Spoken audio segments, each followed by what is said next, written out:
का कहलाता है, यानी रथकार, रथ हाँकने वाला। यहाँ सूत जी महाराज कथा कह रहे हैं, अधिकार कहाँ से मिलेंगे?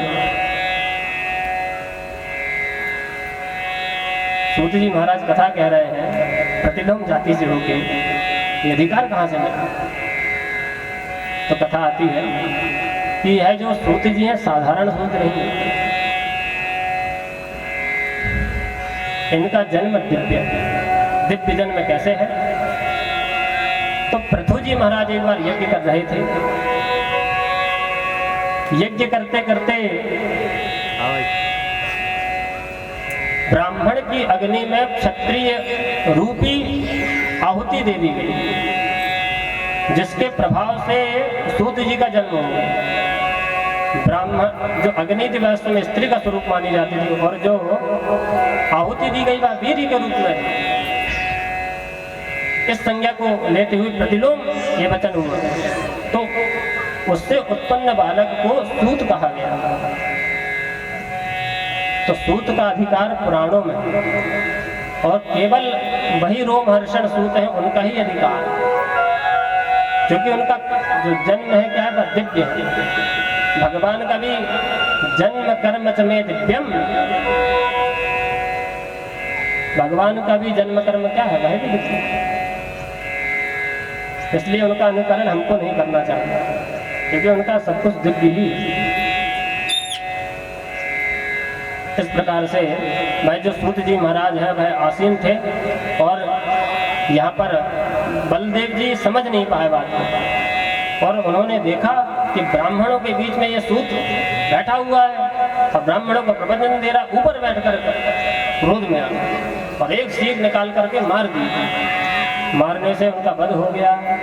सूत जी महाराज गोविंदाय नमो नमः। अब तो सभी लोग निंदा करने लगे बलराम जी की, ये आपने क्या कर दिया, क्या कर दिया, क्या कर दिया। और उनको पूरी घटना बता कि हम लोगों ने ही इनको नियुक्त किया हुआ था, अपने मन से नहीं बैठे, क्योंकि यह व्यास जी के शिष्य हैं और पुराणों को जानने वाले थे, और आपने उनका वध कर दिया। जब यह घटना घट गई बलराम जी को बहुत क्षोभ हुआ है, दुख हुआ है, और उन्होंने ब्राह्मणों से प्रायश्चित पूछा। ब्रह्म हत्या लग गई है, मारे सूत को है पर लग गई ब्रह्म हत्या, क्योंकि वह ब्राह्मण के समान था, क्योंकि दिव्य जन्म था, और उसका प्रायश्चित पूछा है मन से नहीं, क्योंकि बलराम जी भी भगवान के ही अवतार है। इस प्रकार से प्रायश्चित पूछा, और उन्होंने एक वरदान भी दिया कि इनका जो पुत्र है उग्रश्रवासूत, ये मेरे वरदान के कारण अत्यंत विद्वान होगा और सभी शास्त्रों में विशारद हो जाएगा। वही सूत उग्रश्रवा आज यहाँ पर नैमिषारण्य में सबको कथा सुना। बलराम जी का वरदान है, इसलिए उनकी जो बुद्धि है क्या है, महामती है। ऐसे सूत जी महाराज आसीन थे, सभी ने उनको प्रणाम किया और प्रणाम करके कहा कि हे सूत जी महाराज, त्वया खल पुराणानि सेतिहासानि च नघ आख्यातानि विधितानि धर्मशास्त्राणि चान्यथा। आप खलु हैं, खल है, यानी पुराणों को उलट पुलटने में महारत हासिल है, यानी आपको सारी पुराण वेद नहीं, पुराण और इतिहास ये कंठस्थ है, और धर्मशास्त्र भी आपको आता है, इसमें आप खल हैं, यानी दक्ष हैं।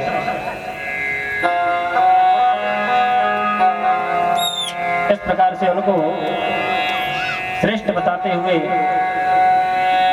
कुछ ही समय में हम लोग आरती में प्रवेश करेंगे। कुछ समय चाहिए, बस 10 मिनट के बाद आरती हम सभी लोग करेंगे। प्रायेणाल्पा ईशा सभ्या कलावस्मिन् युगे जनाः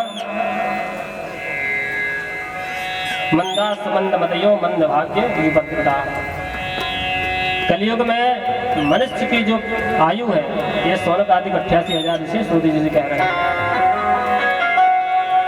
कि कलयुग में मनुष्य की जो आयु है वह अल्प हो जाएगी, और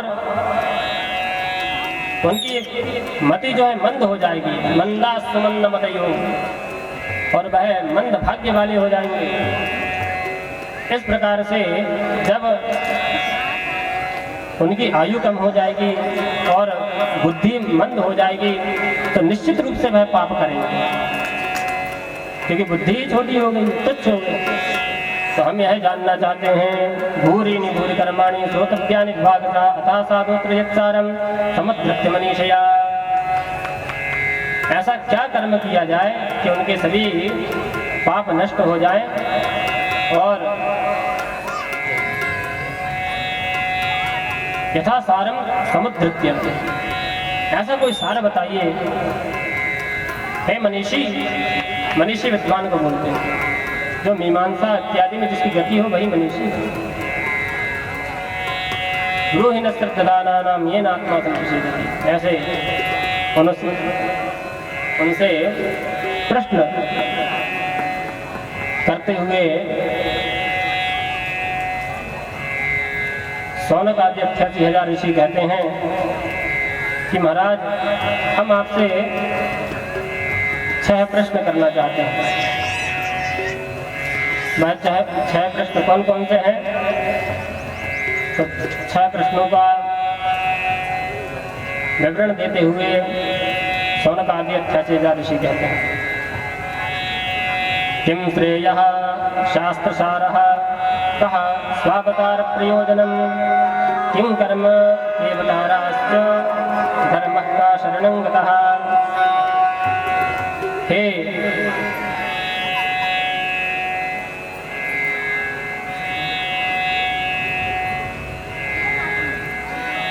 सूत जी महाराज, हम यह जानना चाहते हैं कि किम श्रेयः, श्रेय यानी कल्याण,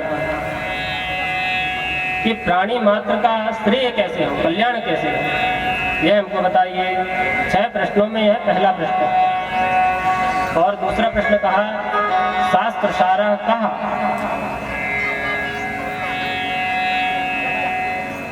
शास्त्रों का सार क्या है, क्योंकि हमारे यहाँ अनंत शास्त्र है। मुख्य रूप से 14 विद्याएं बहुत प्रसिद्ध है हमारे यहाँ। 14 विद्याएं ही संपूर्ण शास्त्रों को धारण करते हैं। वह 14 विद्याएं कौन कौन सी हैं? उनका नाम है, 4 तो वेद हो गए,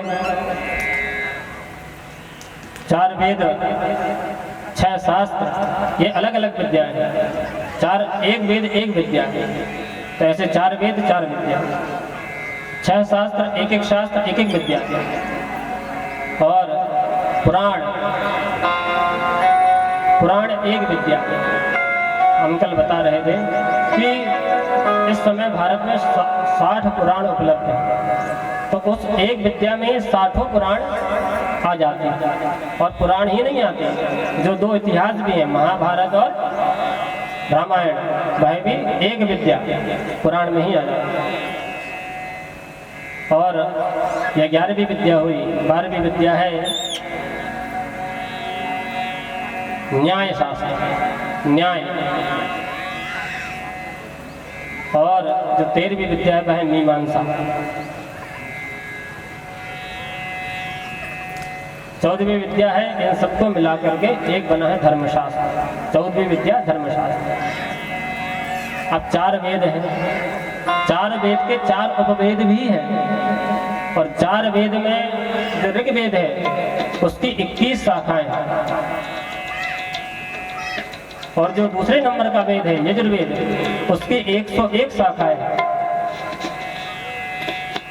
और जो तीसरे नंबर का वेद है सामवेद, उसकी सबसे ज्यादा 1000 शाखाएं हैं, और जो अंतिम वेद है अथर्ववेद, उसकी 9 शाखाएं बताई गई। विद्या तो 4 ही थी, एक वेद पढ़ने में ही 40 वर्ष लग जाता है। भाष्य सहित, अर्थ सहित, केवल, क्योंकि वेद भी वेद ब्राह्मण संहिता ब्राह्मण वेद नाम है। संहिता और ब्राह्मण को मिलाकर के वेद होता है। अब संहिता क्या है ये तो जानना पड़ेगा आप लोगों को। अष्टविकृतियां हमारे यहाँ मानी गई है।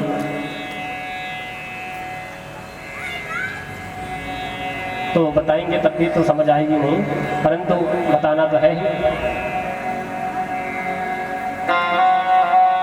हम बता रहे थे ऐसी कुल मिलाकर के 133 शाखाएं वेद की हैं और हर वेद का अपना ब्राह्मण है, हर वेद के अपने गृह्य सूत्र हैं।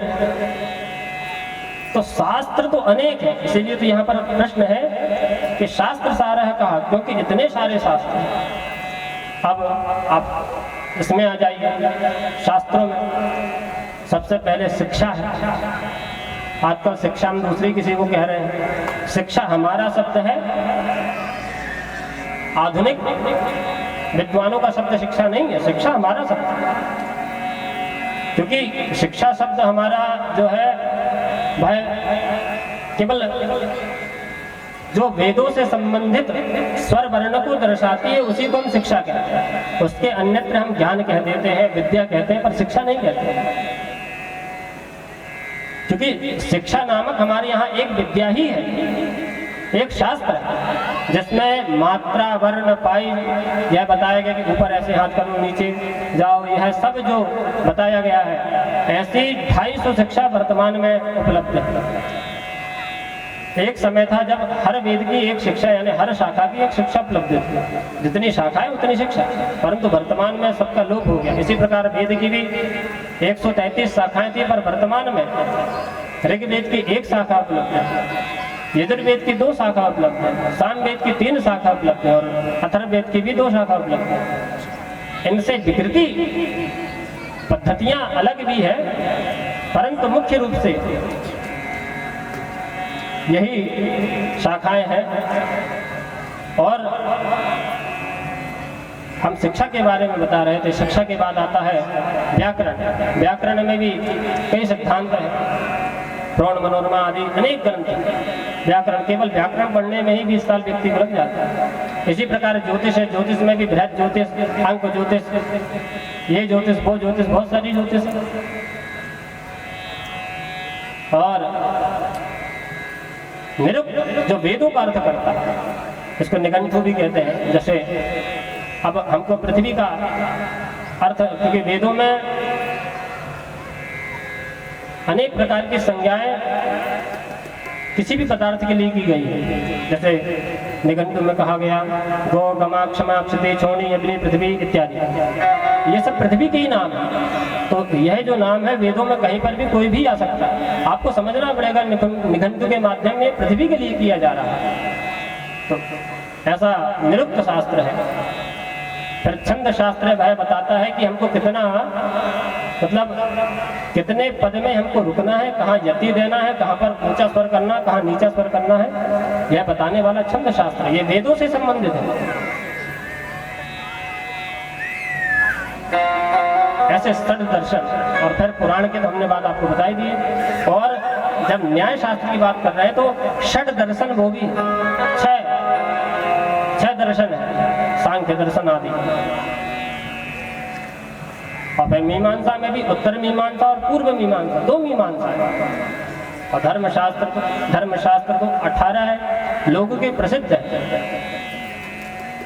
धर्मशास्त्र का मतलब है मनुस्मृति आदि स्मृतियां जिनमें धर्म के बारे में निरूपण किया गया है, वही धर्मशास्त्र कहलाता है। और कितनी स्मृतियां हैं, मनभद्र विष्णुहारी तो याज्ञवल्क्यो सनोम गिरहा यमापस्तंभ संवर्ता कात्यायन बृहस्पति पाराशर व्यास लिखिता दक्ष गौतमौ सातातपो वसिष्ठश्च धर्मशास्त्र प्रयोजका। ये 18 लोगों ने धर्मशास्त्र का प्रयोजन किया हुआ, मिलाया हुआ। तो ऐसी 14 विद्याएं हैं। तो इन सबका सार क्या है यह हमको बताइए। फिर कहते हैं कि भगवान यदि सर्वसमर्थ जगदीश्वर है